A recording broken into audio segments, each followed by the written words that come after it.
नमस्कार, मी अपक्ष नगरसेवक राज विजय चौधरी प्रभाग क्रमांक 20 मधून आज सर्वसाधारण सभा ही पार पडलेली आहे. परंतु आज माझ्या प्रभागावरती अन्याय झालेला आहे. मी काही 21 कामं टाकलेले होते. त्या ठिकाणी सर्व समाज एकजुटीने राहतो. दलित समाज आहे, मुस्लिम समाज आहे, हिंदू समाज आहे, लॉ पाटीदार समाज आहे. त्या ठिकाणी सगळे समाज आहेत आणि त्या ठिकाणी स्लम एरिया असल्या कारणामुळे तिथे लोक विकास कामापासून वंचित आहे. मी पत्राद्वारामार्फत गेल्या 30 तारखेला टपालामार्फत आणि सीओ साहेबांनाही विनंती केली होती की माझ्या प्रभागाचे विषय घेण्यात यावे.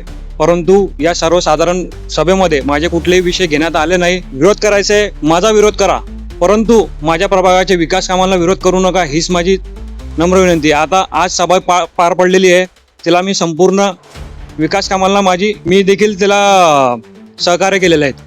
परंतु माझ्या प्रभागावरती जो अन्याय झालेला आहे त्याचं कसं करता येईल.